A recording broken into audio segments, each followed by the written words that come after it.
Okay, so I'm going to do it brief. You know, it's not going to be a 1 hour lecture. We are almost like India and Sri Lanka. You know, it's more or less the same proportion. From Eilat in the south on the Red Sea to the Hermon mountain at the Syrian-Lebanese-Israeli border, we are 450 kilometers long.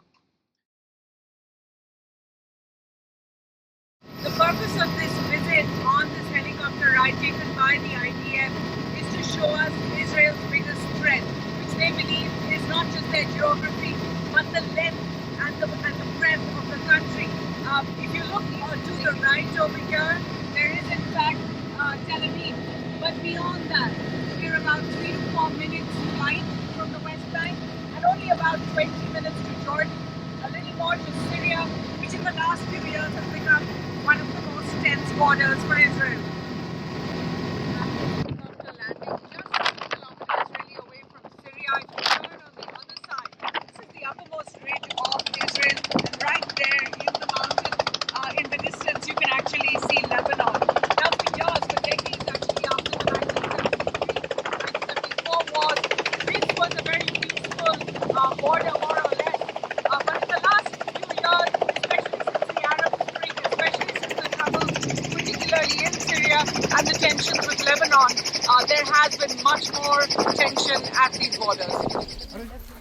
Here on the Golan Heights, I'm with somebody from the IDF reserves, Brigadier Nuriel. Thanks so much for speaking to us. The question really, we're standing at a place where you have Jordan, you have Lebanon, you have Syria, you have Israel. Looking at its neighbors in the last few years, especially since the Arab Revolution, we've seen all Israel's neighbors face different kinds of trouble. Some would say that should make Israel more secure. You know, any coin has two sides. On one side, some of the threats are less dramatic as they used to. For example, the Syrian military forces are not longer threatening the state of Israel because they are fully busy and the level of the maintenance is not good and so far and so on. But when everything around you is shaky, you have to be much more careful, because you never know what will be tomorrow.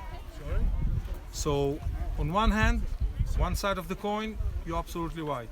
Our strategic overall situation is a little bit better. But on the other side, you never know what will happen tomorrow. For example, in Jordan, today we have a peace with Jordan.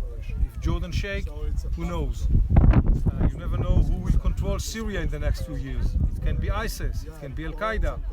So from the Israeli perspective, we have no other choice rather than to be prepared. What does it mean to be prepared? It means to open our eyes, assess the situation all the time, and launch a very clear policy.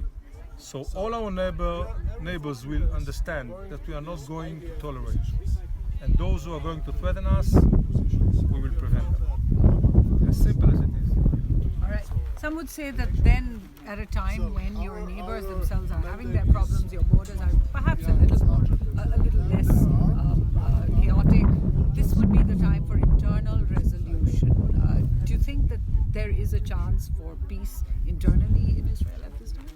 Yeah, I belong to those who believe that we need to achieve peace. It will take time, but at the end state, along the way, we will find the right leaders in the other side. They will find their own leaders that invest in order to achieve peace. So I'm an optimist. You cannot raise a family in Israel if you're not an optimist. I do have to ask, we're standing here at an area that's actually officially called Israel-occupied Golan. Upon the Israeli law, this is part of Israel.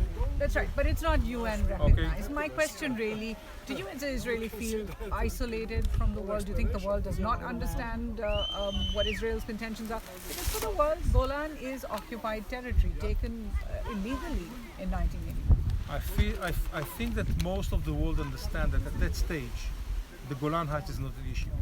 Because there's no one in the other side which you can start speaking. So I don't think that the Golan Heights is an issue whatsoever at that stage. But I do understand, believe, and know that in some states all over the world, they do not really understand the conflict we have with the Palestinians and with the Arab nations. In order to understand that, you need to come to Israel, speak with the people, and understand what is the core of the conflict. And if you understand that, you know that it's not easy to be solved.